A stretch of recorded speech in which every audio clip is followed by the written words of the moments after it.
You're listening to the Belly Dance Geek Clubhouse at bellydancegeek.com. Hi, everybody. I'm Nadira Jamal, and welcome to the Belly Dance Geek Clubhouse. The Clubhouse is a place where dancers can get together and geek out on all of those things that are harder to find in classes and DVDs. It's really easy to get help with the what, so things like moves and choreography and combinations, but it's a lot harder to get help with the why and the how, so things like composition, stagecraft, musicality, culture, history, business skills. And so every month I'm going to interview a different guest expert on a different topic. And we'll always have plenty of time for question and answer so you can geek out too. So if you think that knowledge and creativity go together like chocolate and peanut butter, you are in the right place. My guest today is Alia Thabit, an Arab American and Vermont juried artist with 4 decades of intensive exploration. Alia champions creativity and self-expression grounded in traditional oriental dance values. Alia believes that each of us is filled with our own unique beauty and magic, treasure waiting to be found. Come find your treasure at aliathabit.com, spelled AliaThabit.com. And today, Alia is going to give us a preview of her upcoming book, Midnight at the Crossroads, Has Belly Dance Sold Its Soul? All right, so thank you so much for coming, Alia. Thank you very much for having me. Now, I've been lucky enough to get a sneak peek at a lot of the work on your book, so I happen to know that when you talk about selling your soul, we're really talking about the core values of Oriental dance. Would you say that's accurate? Yes. So, because those are the soul of the dance. So what do you see as the essential values of the dance? One of the most essential values is that the feeling is the most important thing. The dancer feels emotions from the music and communicates them to the audience. So the dancer has something to say that's more than just whatever steps they are doing, their costume, their movement, all that kind of stuff is one thing, but that they have something to say, that they have an intention. That's the deeper part of the dance that isn't always so visible. Mm-hmm. And, in what ways have we strayed from that? In the last, particularly I think the last maybe 15 years or so, there's been a rise in Western dance values, and there's been a decline in Eastern dance values. And when I say Eastern, I mean the lands of the Near and Middle East, where this dance is like where it's from and where it's done. I'm not talking about Asia, but I'm thinking of Eastern in the sense of Oriental, which now kind of means the Far East, but used to mean the Near and Middle East. So that includes Turkey and, the more northern areas, as well as places like Egypt.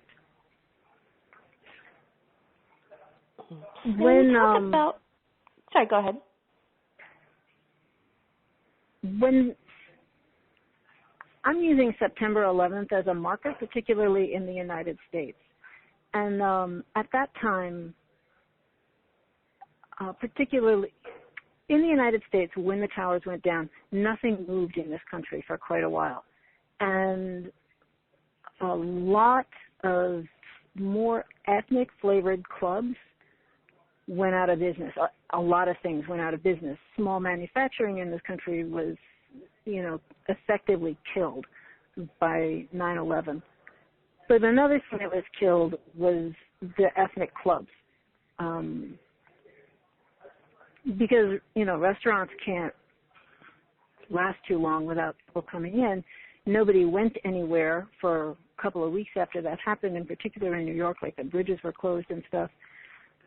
And then after that, we had the War on Terror, and, Muslim became kind of a dirty word, and people were a little freaked out about doing a dance that was, supposedly the dance of the people that their loved ones were, on the other side of the world fighting against.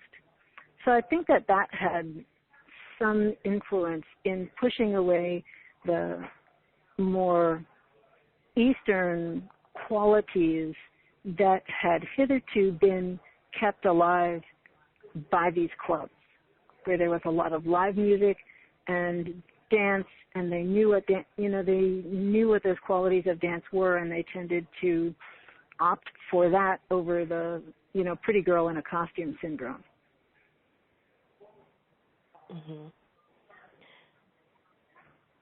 Now, a little while ago, you mentioned talking about Western dance values taking precedence.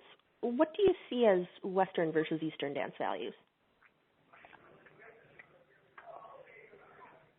Western dance values kind of lean towards the Platonic ideal, where there is a perfect iteration of any action, and the move is supposed to be the same every time. There's stylization is valued, a sort of the sort of idealized perfection of each thing is valued. Technique for the purpose of like athletic demonstration, like you have techniques so that you can do really amazing physical feats, and the rise of choreography, highly structured choreography. Those are the Western dance values that I see becoming more and more prevalent, particularly in the world of oriental dance. And how do you think that came to be? More, for one, as I said, there became fewer models for high-quality ethnic dance. I don't know about the rest of the world, but certainly in America, and certainly America exports a lot of culture. For example, the belly dance superstars, travel all over the world, and they're a pretty good example of the sort of a lot of symmetry. The group dances are highly choreographed. All the dances are highly choreographed. Everything is very much about symmetry and the same every time, because that's the kind of show that it is. And we have a lot of dancers who come up in various kinds of Western dance training, and even a lot of dancers in other parts of the world are also highly stylized. A lot of Indian dance, like Kathak dancing, is highly stylized, and so there's a lot of precedent for understanding this idea of stylization and for having choreography and all of that other kind of stuff. And I think as people come into the dance, they bring their values with them. So they maybe have less of an opportunity than they used to have to get a taste of what those Eastern values are. So of course they just bring the values with them that they learned. If they've been going to dance class since they were 4, and that dance class has consisted of learning choreographies, then that's what they know. That's actually really consistent with my experience. Mm-hmm. I was not as serious a dancer as, say, my sisters, but I remember when I tried out my first belly dance class, it felt very familiar because she had a very structured approach, and she didn't really do much choreography, but she taught very formal combinations, but the structure of her class was very similar to what I'd had in ballet and jazz. And then when I came back to Boston, I was away for the summer when I started. When I came back to Boston and I tried out different teachers, it took me a really long time to get comfortable with the idea that this lady with this very organic way of teaching was actually teaching me something, because it was so unfamiliar. Yeah, people gravitate towards what they know and they're comfortable with. That's like normal. And in a way, I don't think I gave her the respect she deserves. I mean, I was never disrespectful, but inside, I don't think I valued that as much as I could have. Oh, this silly class. Oh, you can write her a letter now. I don't know if I want to admit it. So we're talking. Go ahead. There's a great scene in the movie Whatever Lola Wants, which is a very charming and glamorized vision of a girl who goes to Egypt. She's following this guy that she's in love with, and then she seeks out this dancer that, she kind of has a crush on, that her friend downstairs showed her videos of or something. And she nags the woman to teach her, and finally the woman agrees, and the woman will not demonstrate anything.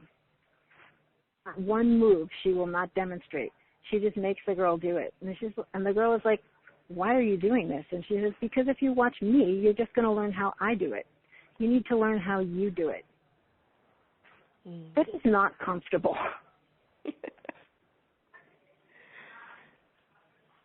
All right. So, you've talked a little bit about stylization as a problem, and I just want to make sure we're all clear on our terms, because in some ways when we hear style as opposed to stylization, we often think of personal style, which to me sounds very fitting with traditional values, right? It's about you and what you want to express. But I don't think that's what you mean by that. No, style and stylization are two completely different things. Stylization means to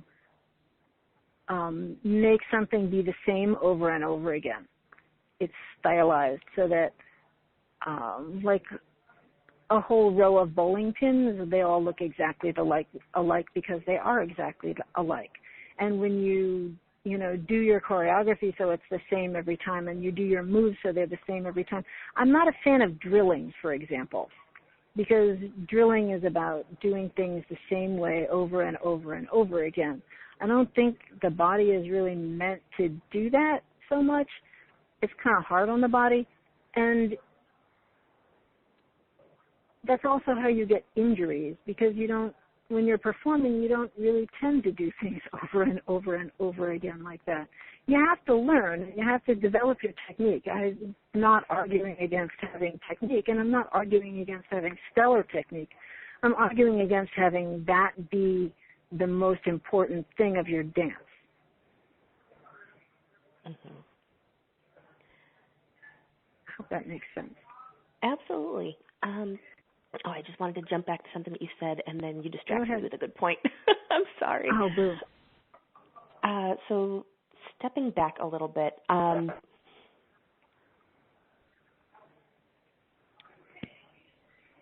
so what are some of the consequences that you see to this overemphasis on technique?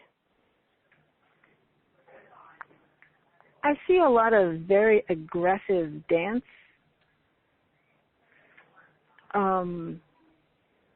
Where the most important thing is the dancer showing off how good they are.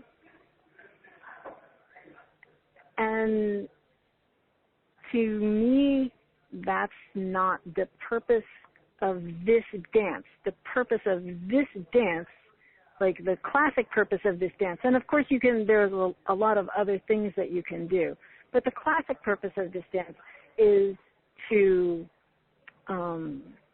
make the party happen, to make everybody happy, and to create this like convivial, loving atmosphere.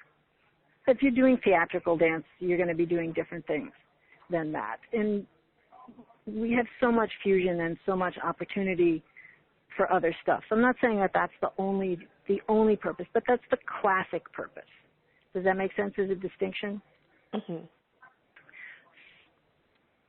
And so when that's what you're doing, then the relationship with the audience is really important, like, because it's you and the audience together, and you're expressing a lot of love for the audience. But when you're showing off, rather than giving something to the audience, you're getting something from the audience. You're like, oh, well, I'm giving my performance.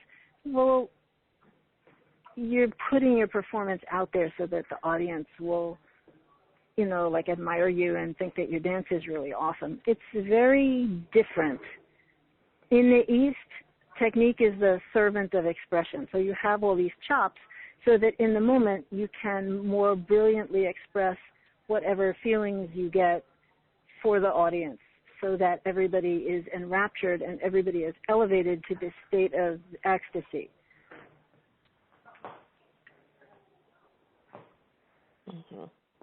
It's a different purpose in dance. It reminds me of some advice that I got when I was starting this series, actually. I was looking at interview techniques. And, one thing that came up in interview and conversation guides was don't try and think of something to add to the conversation, just listen. Mm-hmm. And it seems like that's the difference, right? It's about what can I say, what can I put in, and what can we have? That's a really nice analogy. And, of course you have to, you have your share of the conversation, but you're not trying to horn in all the time and, control it. Mm-hmm.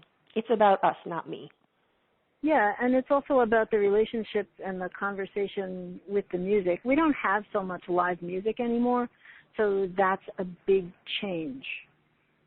But I've seen plenty of dancers, even when they have live music, and they have really great live music, they basically treat the musicians like a record player. They're not interacting with the music, they're doing their choreography. So there's a side-by-side quality that's kind of sad to me. Right. Now, speaking of the music, how do the values of Oriental dance parallel the values that the musicians are following as they're creating? They're pretty much the same. And the musicians also, it's all about the feeling, and technique is the servant of expression. So, you have your chops so that wherever your feelings take you in your taksim, you can just go there without hitting sour notes. You can, your hands will go to the right note without you having to think, what note am I going to play? It's like dancers are up there going, oh my God, what step am I going to do? Musicians don't also want to be in the, shit, what note am I going to play? They just want the notes to come. And I think that, we have jazz and we have the blues, and we have a lot of those qualities in jazz and blues music, and they're valued in those genres. So I don't see why that can't be, our audiences can't come to the point, even Western audiences, where they value that in our dance too. Mm-hmm.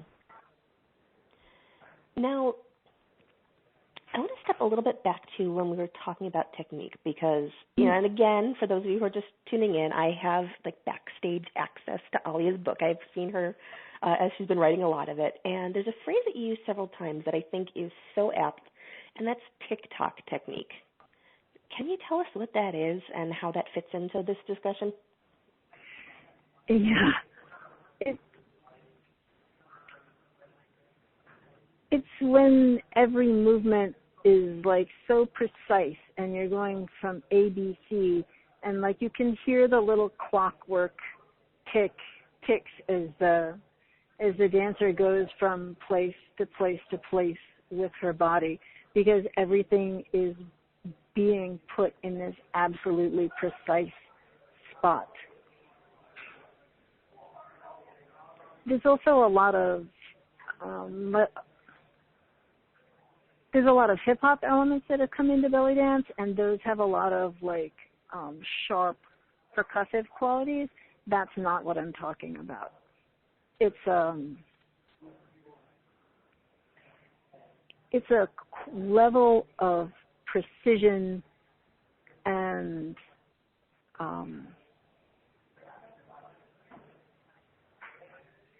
it's like a scary level of precision. I think the first time I saw it was with the Belly Dance Superstars.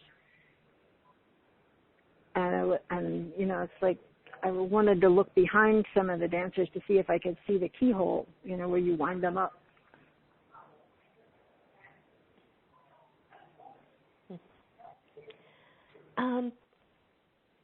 And once again, I had this great question for you, and I lost it. That's okay. You should just interrupt me. Don't answer that. Wait, answer this one. Well, you know what it is I put my pen down, so instead of jotting down notes, that's okay. Now, when we talk about, technique and this, over precision, I think that the first response to that is, well, great, this is a precise dance. It's all these tiny little movements of the body. right? Where do you see that crossing the line from being a good thing to a bad thing? Do you ever dance to a drum machine? Oh, yes. There. Do you see the difference right there? A real drum with a human being, a good drummer playing it, and a drum machine. Who wants to dance to the drum machine? Nobody. Who wants to be the drum machine? Apparently a lot of people.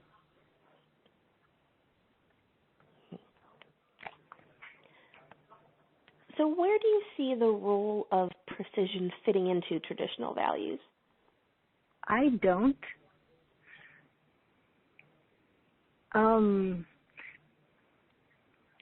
Okay, wait a minute. Let me back that up. That kind of physical precision I don't see, because a lot of what's actually happening there is not dancing with the music, but next to the music.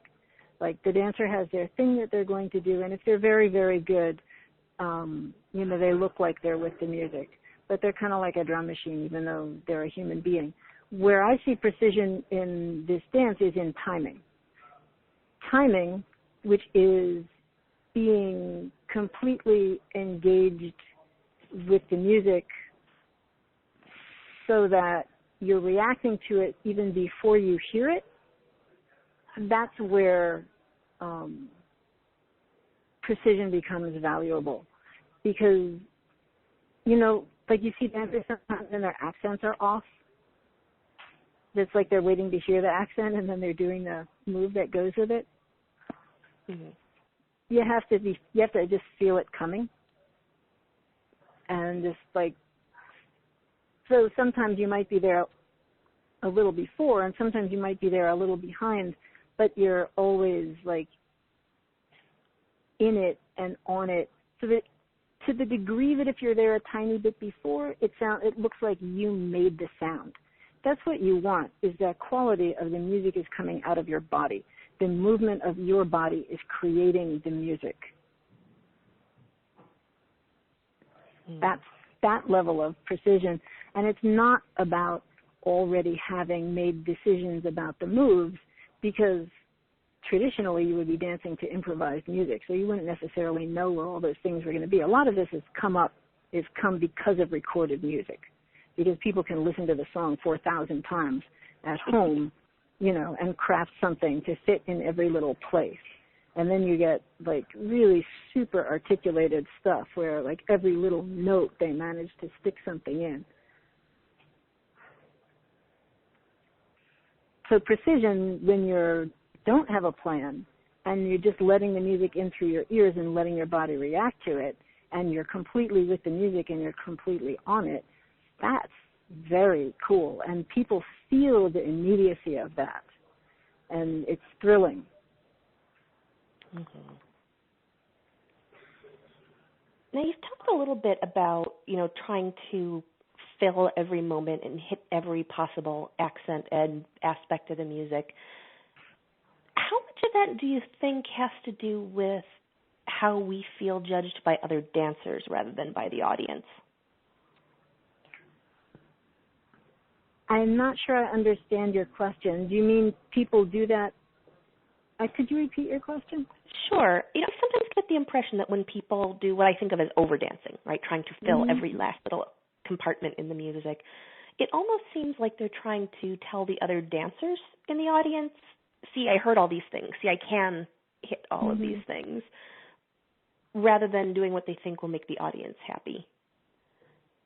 Well, I think that your first example of showing all the other dancers what they can do, that is right up there with the concept of showing off. And that is putting technique first. Oh, look what I can do is showing off. And that's valuing technique over expression. So there you go. That's a really good example of that. Thank you. And for the second one, I think people don't know a lot of the time. I think they don't know that their job is, that their purpose is to have a beautiful love fest with the audience, because nobody ever taught them that. They never got to see proper dance, and at some point, proper dance, whatever, and at some point, when you are so used to A and you so come to expect A and you see B, you're like, what is wrong with those people? They can't dance at all because they don't conform to your expectations. So I think people don't know. Certainly dancers quite often are a crap audience. You know, when you're dancing for a room full of dancers and they're all like squinting at you because they're trying to see what color your underskirt is, you know, or if like, oh, do they know that move? And you know, what are her earrings? So they're not being, there's a word in Arabic for the educated listener, for musicians, is the samiyya. And the samiyya come to the concerts and they sit in the front and they can, you know, Arab audiences, I'm going to say Arab, I don't know about Turkish audiences, but I would be willing to bet they too. I've had a lot of the musical education that I've had is focused specifically on Arabic music rather than Turkish music. So the audiences consider themselves to be responsible for the quality of the musical evening.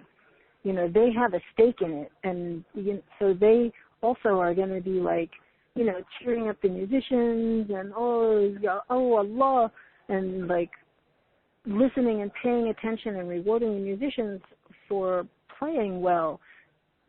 We don't really have that as a, like that's one of the things I try to teach my students and dancers is that, you know, if you're going to sit in the front row, you can't sit there with your face all screwed up.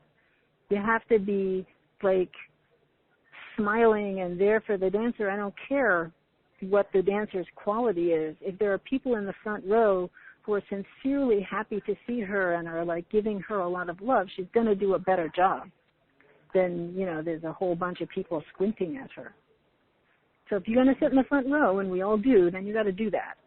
If it be, you know, some media, I don't know what the visual equivalent of that is.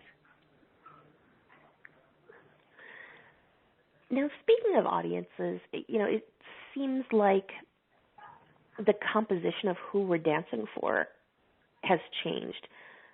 You know, certainly in the last 10 years or so, but even before that, do you think that has any role in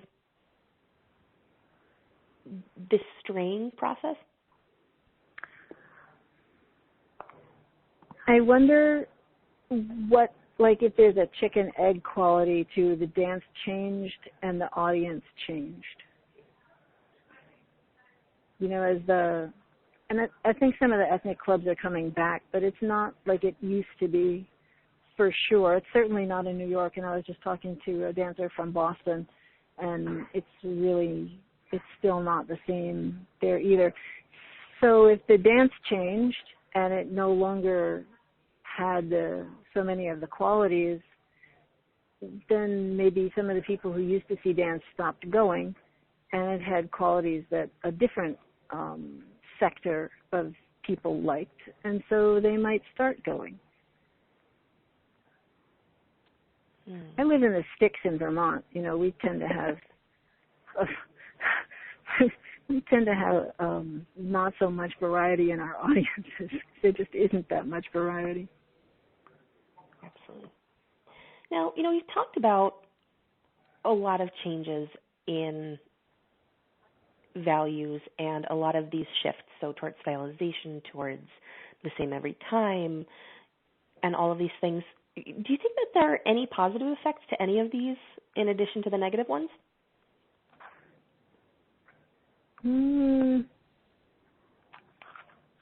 It's possible that because this way of doing it is less scary, that more people got involved. That's one of the things that I can think of. And I think that historically, most of us in the West have gotten involved in belly dance for Rakshaki or, you know, oriental tansi or whatever you want to call it, for, you know, one stripe of orientalism or another. You know, the vast majority of us are not of Eastern descent, and we're like, oh, pretty. You know, we fell in love with the pasties on the cover of the Port Said album or something. And then, you know, we had the good fortune to have a great curiosity and learn more and go deeper and understand more.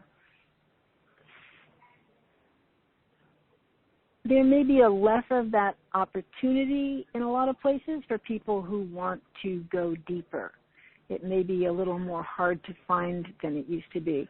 I think the benefit is anything that makes things like more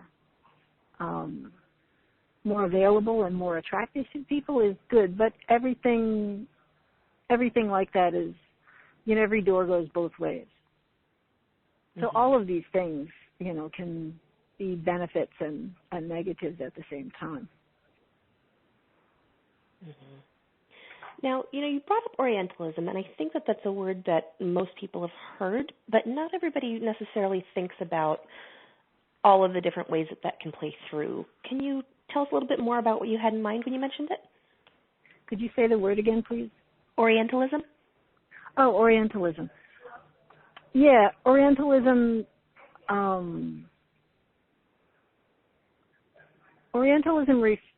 Orientalist paintings refer to a whole genre of paintings, many of which were done in the 1800s to, I can't remember the dates right now, but like Jerome and David Roberts and people like that.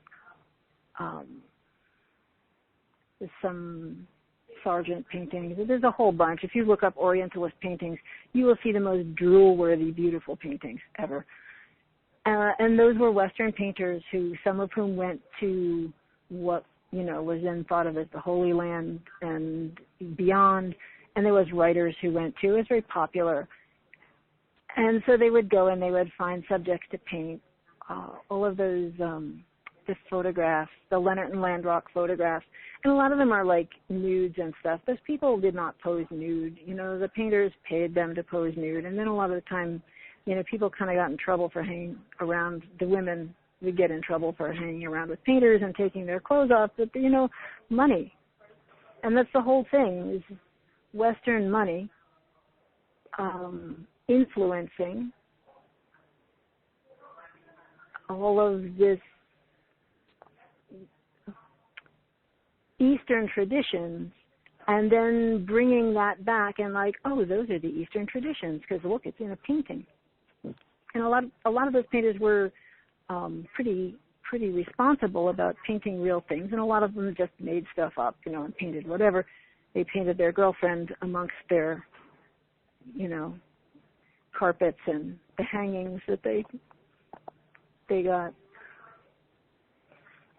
So there's that, and then the concept of Orientalism as a sort of as a behavior or as a way of thinking is, here we are in the West, and there are those, poor benighted devils over there, and, they have some of these charming things, but certainly all those charming things would be better if they were a little more civilized. We could make them so much better. So there's that quality. You and I have talked about the concept of elevating the dance. That should be a swear word. It's like a perfect example of Orientalism. Here's this perfectly good dance. It's been perfectly good for thousands of years. So we have to make it better because we're going to make it more Western, because usually that betterness involves more Westernness. Like, oh, this would be more comfortable for me as a Western person, therefore it would be better. There's a book by Edward Said, which I actually have not read yet, but that's like the hallmark of that. I probably should read it. Everybody else probably should read it too. And we're all a little guilty of it. And these concepts of cultural appropriation.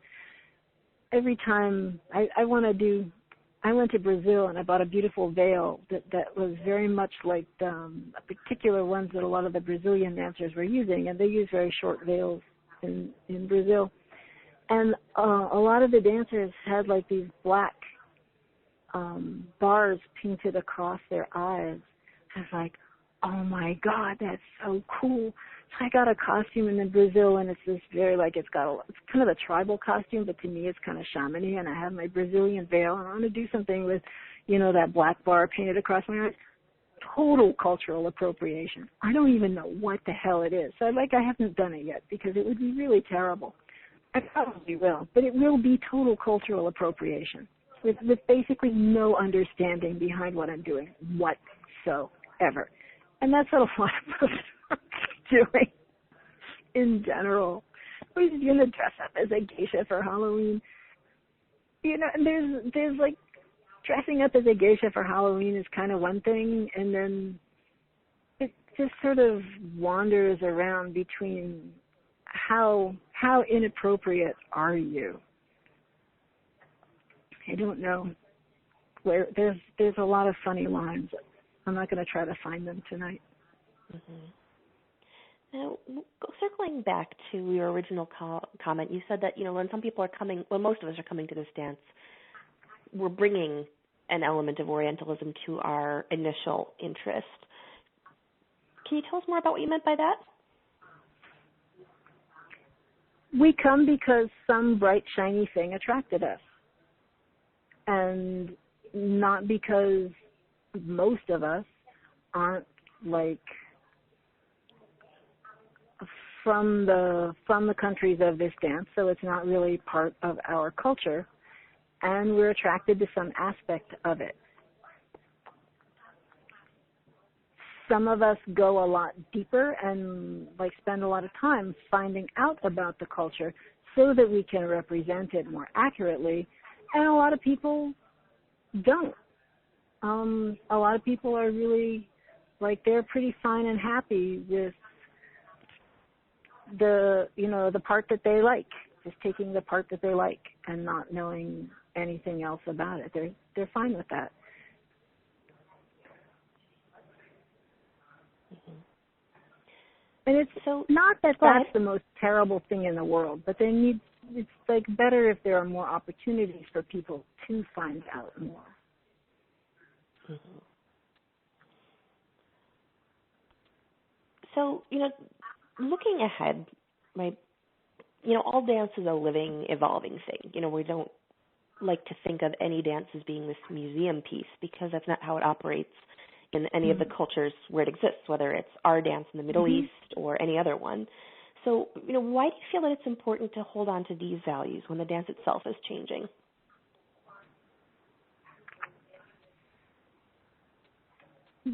These values are what keeps it from being a museum piece in my perspective. I consider myself an artist, not a curator of dance. So as an artist, I am going back to the shiny, I like that, I'm going to pick and choose the things that I like, and I'm going to bring them into my dance. And, you know, there are probably some things that I'm not going to bring or not going to keep. I don't do everything that I've ever learned. I keep learning, but I also pick and choose. So the movement vocabulary and the costume, the Western costume, those are two aspects of the dance. The conceptual aspects, which are the ones that we're talking about now, that don't necessarily get transmitted as reliably as the visual aspects, like the feeling is the most important thing, never do it the same way twice, improvisation and technique as a servant of expression, those are the things that keep it from being a museum piece. Because the thing in the museum is the same every time you look at it.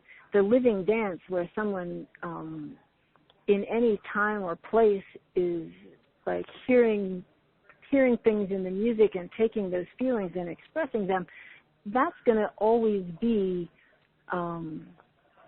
remarkable and fresh. Does that make sense? Mm-hmm. So I don't think that it's not a museum thing. Conceptual things are not museum things. The external things can become dated, are more likely to become dated more quickly than conceptual things like that. So, you know, they say that the dance is the music made visible, but a lot of the time the only thing that people make visible is the the rhythm and possibly pitch and melody, and they're not listening for what's contained within the music. They're not listening for the emotions that are expressed in the music, because that's the other thing that you make visible. And that's a more important thing in some ways than, following the rhythm. Mm-hmm. Or what you were talking about, over dancing and, expressing every single little twink and twank. You just get a really busy dance when you do that. But if you're expressing the emotional quality of the music, you might not even move to half of it, but it's still going to be like something is really clearly going on, and audiences respond to that. Mm-hmm.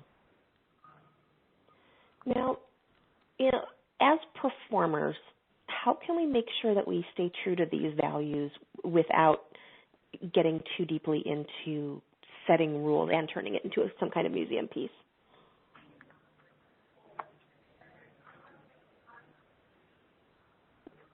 Or maybe I may phrase that differently. What's your advice to performers who are trying to fight this tide? Improvisation is always good if you don't want to improvise all the way. Structured improv is gives you a nice little framework. I have a lot of, I think of them as choreographies that are basically structured improv, and they're structured on the emotions that I feel in the music. So they're not designed, every so often they'll be I'll see something in the middle of this song, some action sequence, and so I'll put that in. But the rest of it will often be structured by the emotional feel that I have from the music, rather than, 3 of this and 4 of that, and then a turn and then a drop. I'll even put stories in the music and stuff like that. For people who are going to improvise but are afraid of improvising, just if you breathe in time to the music, it makes your fears go away. So you exhale on the 1 and you breathe in time to the music. Your body is a lot smarter than you think it is. And that's the other thing that all the stylization does, is it kills the body's ability to express itself.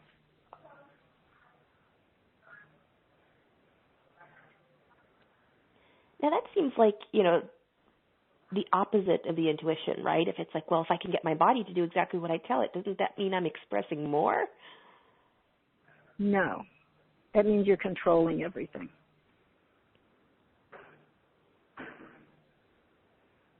So it sounds like what you're talking about is your body's innate response.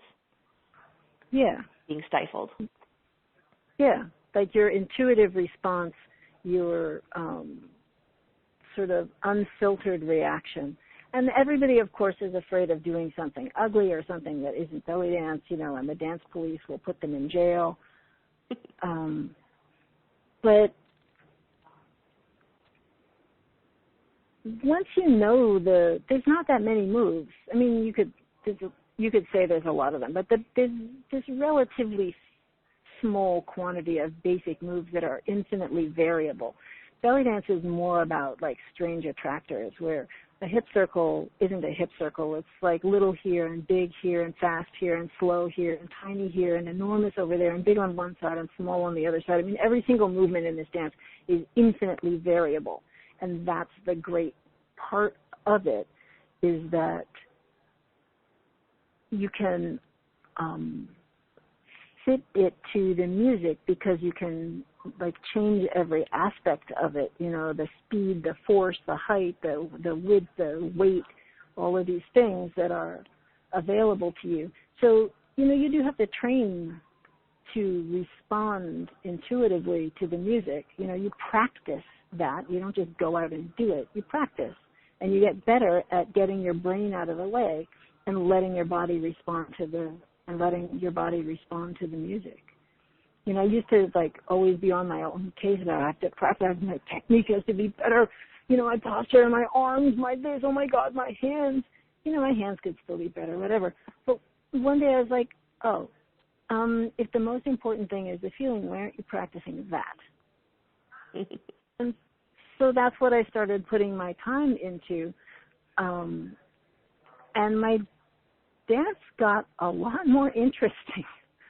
a lot faster than, me being on top of everything and trying to constantly control every single thing I did.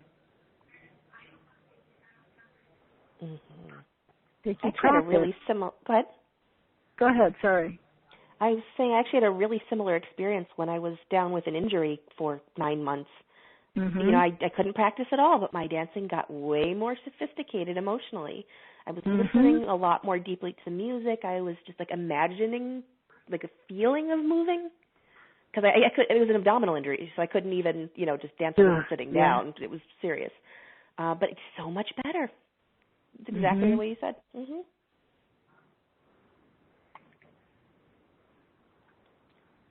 So I think I did cut you off, though. Did you want to finish your thought? No, it's just you got to practice what you want to get better at. And if you want to get better at responding intuitively to the music, that's what you have to practice. Mm-hmm. You can't do choreography. When I'm teaching like regular weekly classes and we start doing a choreography, I never taught choreography until my students, well, we want to learn, a dance. I was like, okay. And as soon as we start doing a choreography where we have to be repeating stuff, the students' creativity level plummets. It just like goes right in the toilet. It's insane. They were very creative and they could do, they would just come up with all this stuff and do all this stuff. And the minute we start learning a choreography, boom. And so that's a bad thing. So looking at it from the teacher's perspective, how can you train them in these skills and instill these values in them? I learned to dance in Ibrahim Farah's classes in New York City. That's where, I started taking class with the lady down the block. And then she said, she stopped teaching. She said, you guys can go to the class I go to. And it's like this professional level, world-class instructor. So I kind of went in the deep end.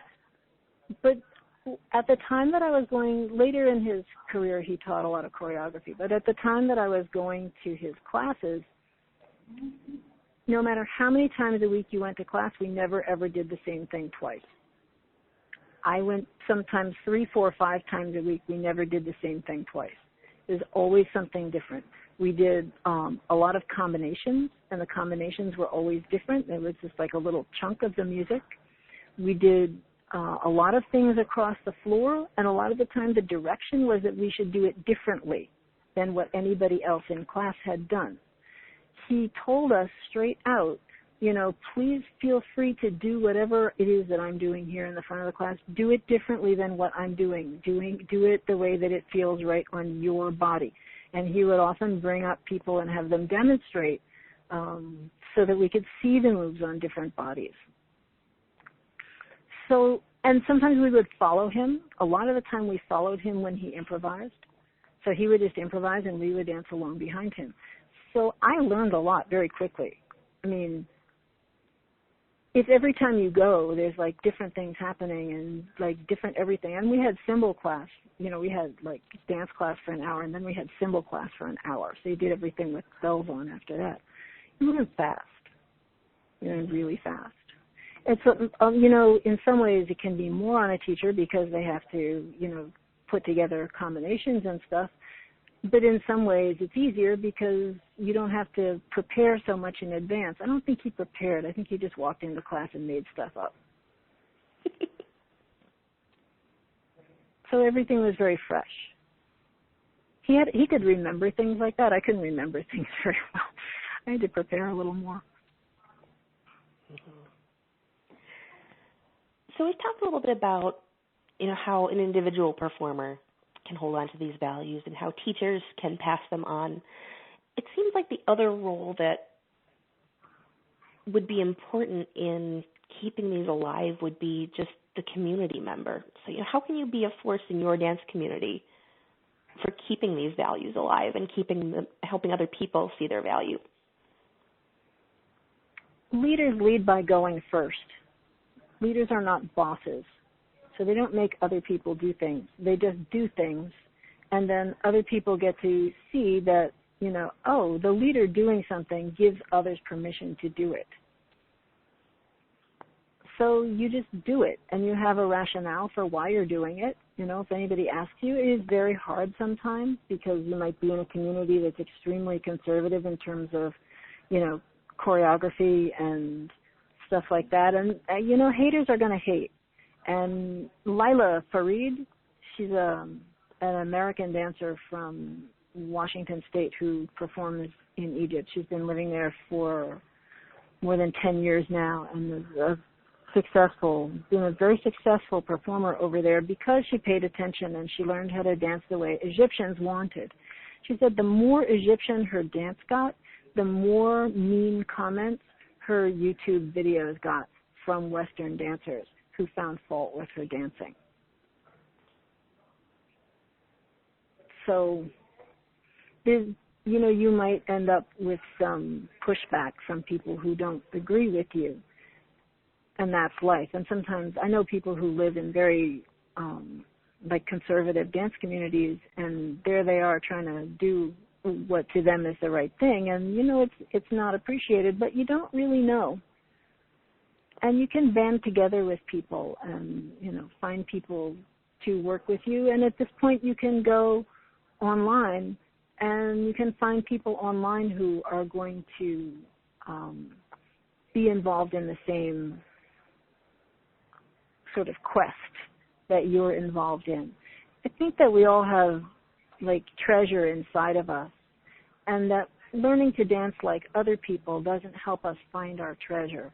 That we have to take the risk of going inside and finding out who we are and how the moves are on us and what we personally feel from the music. And, you know, that's how we get closer to our own treasure and start to bring that out. Mm-hmm. And if I can add a little something to that, I know that's really scary, especially if you're in a situation where it's almost like the middle school cafeteria and, you know, the cool girls, you know, are the ones with 7 or 8 or 9 layers at a time, and you think they're going to be judging you based on that. But my own experience is that whenever I dance with a concern of whether I'm going to be seen as good enough, I don't dance as well as when I say, F it, I'm just going to have a great time. Mm-hmm. Yeah, the more afraid you are, the harder it is. I don't know why. I think it separates you from what you actually want to do. What you should do is not actually what you think you should do is not what you actually should be doing. Yeah, because most of the time, you know, even when you find the word should is involved in the sentence, it makes everything suspect right there. Because that's always a judgment. Mm-hmm. And we spend a lot of time, like, beating ourselves up over things. And you know, in general, we probably could all benefit from spending less time finding fault with ourselves and more time doing things that are, you know, enjoyable and pleasurable, and particularly that are enjoyable for our bodies, that mostly just get kind of the thumb screws put to and, you know, forced all day long to do stuff and go places and hold us up. And they don't get to, like, roll around and have a good time very much.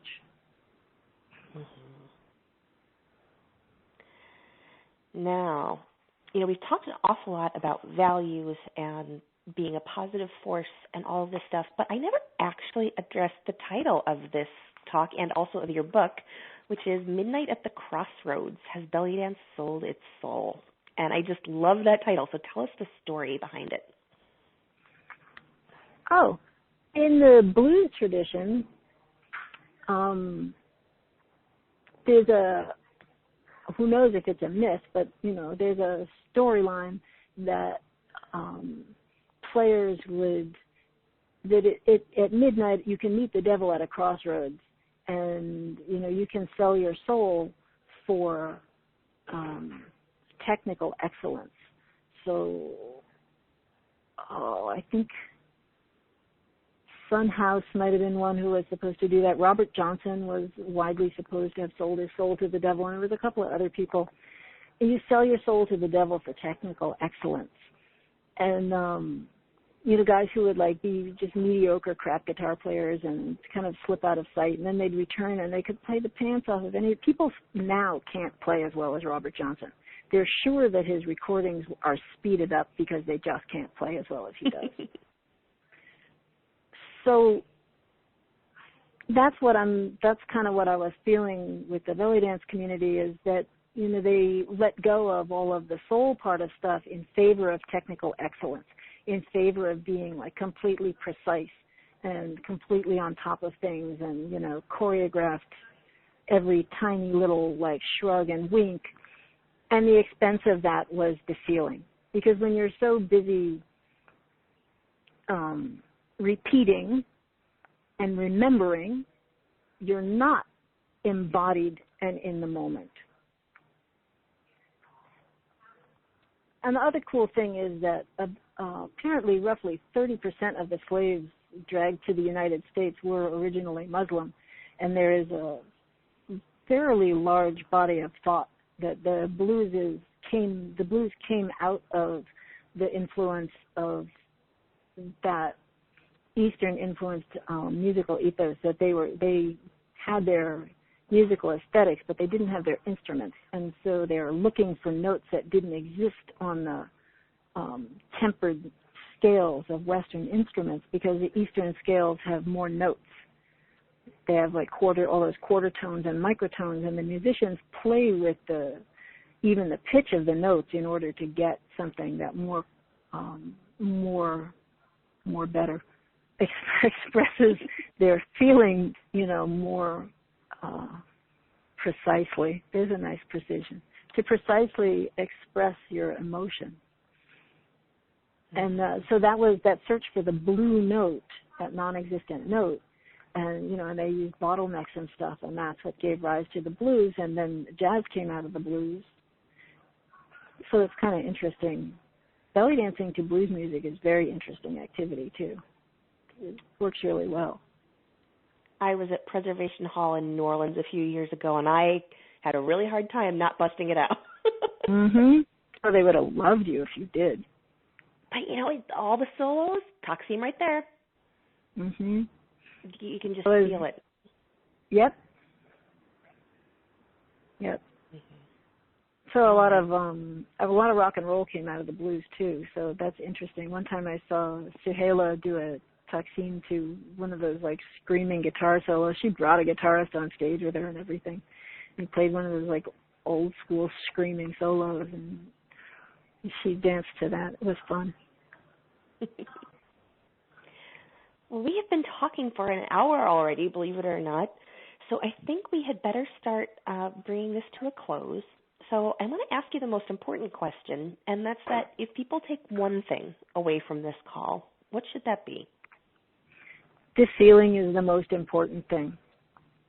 I can't tell you how many like famous dancers from over there I've heard that exact sentence come out of their mouths. Without question, the feeling is the most important thing. So feel more and give yourself permission to express what you feel instead of the plan that you made. And as I mentioned earlier, this has all been a little bit of a preview of a much longer book that you're writing. So can you tell us about that? Yes, I am writing a book. It is called Midnight at the Crossroads, as Belly Dance Sold Its Soul. And I just barely launched a Kickstarter to fund the publication of this book. And if people want to get a copy of it, how can they do that? Well, the quickest way to do it is to go to Kickstarter and back the project, because those are the people who are going to get books first. And you can back the project for as little as $1. If you actually want to read the book, you're going to have to back it at $10. You can get a PDF, like a digital, an ebook for $10, which is, that's not bad. And it goes up from there. But that's the best way to be involved in this, like right from the very beginning. I'm going to jump in for a second. Those of you who are listening on the webcast, there's a link to the Kickstarter on the left-hand side of your screen.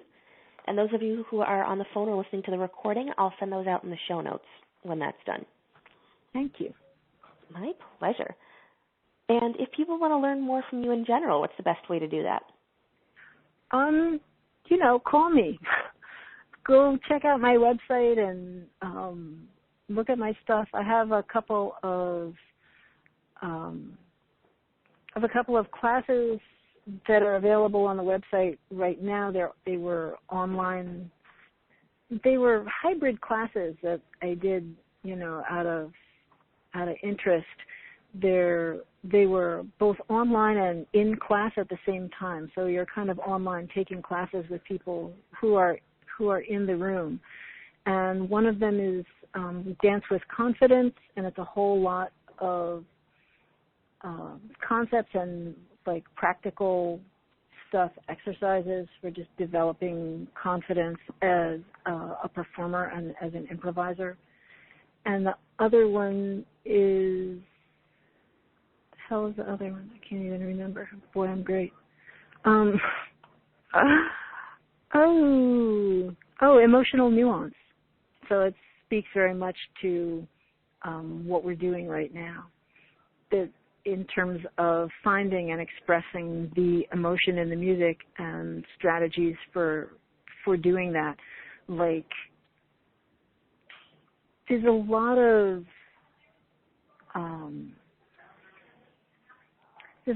stuff to that. Like, when you go on stage, you can't be sad, like, from your life outside of the stage, but you can express the sadness that's in the music.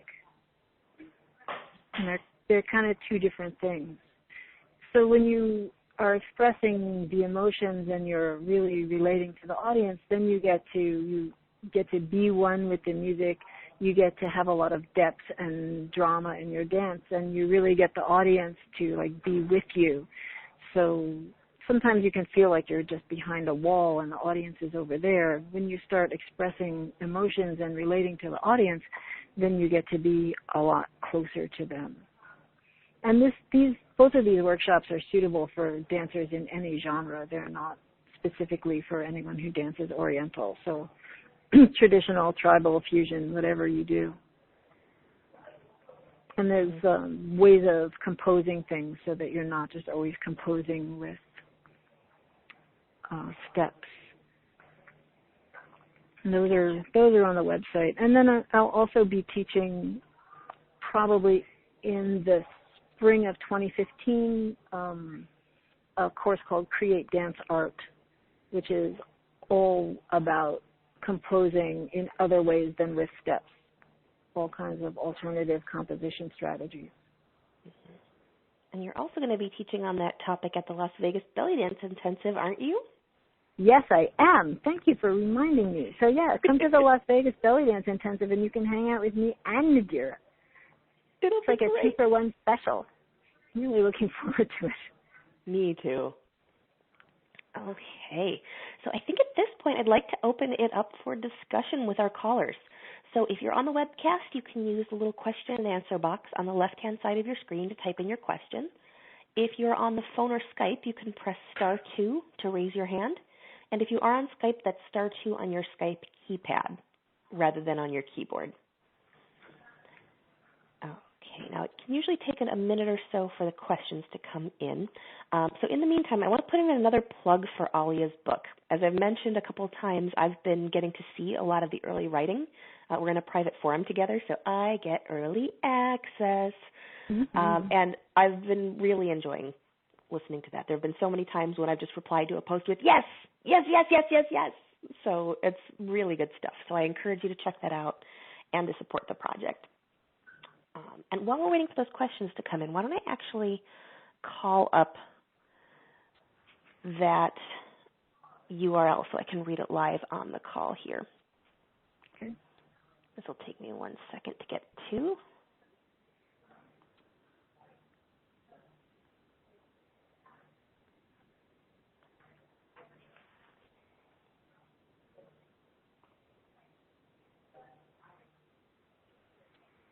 Okay, so the Kickstarter is kickstarter.com/projects/. /Alia/midnight @the Crossroads has belly dance sold it plural. IT singular. I think if you go to Kickstarter and search for belly dance, there's a good chance you'll find it too. But maybe searching Alia at Kickstarter.com would be the place to go. Now, Alia, you also have made a lot of original cartoons for this, haven't you? Yeah, I've started doing them, and I'm going to continue. I was taking a cartooning class, and one of the great things that happened as part of the cartooning class was developing this character, Elby. So she's going to be the illustrations in the book. The main picture for the book right now that's up on the site, and you can find it on Facebook too if you search for that, is actually almost her, but I was drawing her with a brush, so she looks a little different than what she usually does.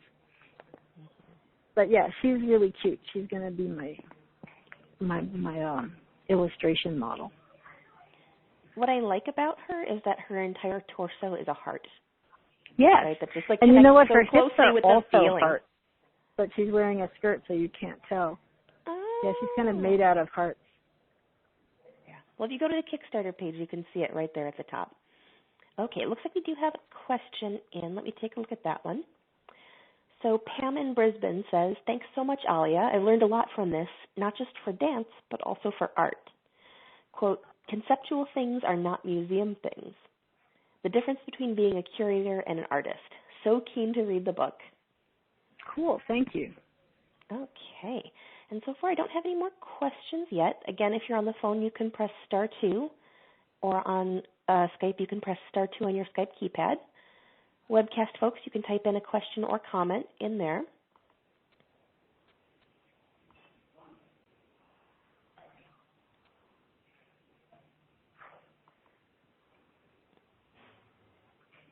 And it looks like that might be it. Let's leave the webcast open just a little bit longer. But in the meantime, let's start closing things down. So thank you so much, Alia. Oh, thank you. It's been a pleasure. And thanks, everybody, for coming. It looks like we are at the end of our call, but that doesn't mean the conversation has to end. Obviously, we've covered a lot of things today, and sometimes it takes a little bit longer for them to percolate. So if you wake up at 3 a.m. tonight with a burning question or something that you want to talk about, come on and join us in the private Facebook group that we've got just for the Clubhouse. Again, this is just for Clubhouse members, so it is a fairly private place to talk. And I'll send out an email shortly with a link to the invitation. And I'll also include a link to the call recording in case you want to hear it again and pick up on anything you've missed, a link to the Kickstarter, and also to Alia's website. I'm also going to include, my pleasure. And I'll also include a link to our feedback survey. I run the Clubhouse, but it's for all of us. So if there are any topics or speakers or even improvements that you'd like to see, I would love to hear about them. And I will talk to you again in June. Our next call is still TBD, so I don't have the date, topic, or instructor yet. So I'm especially interested in suggestions this month, folks. But we will be on again sometime in June.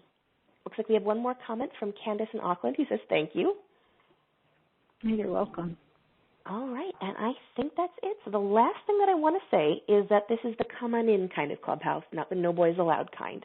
So if you know anybody who would like to join us, you can invite them to do so at bellydancegeek.com/clubhouse. And until next time, happy dancing. Good night, everybody. Happy dancing. Thank you. Good night. Good night. Thanks for listening. For more geek-tacular resources, visit bellydancegeek.com.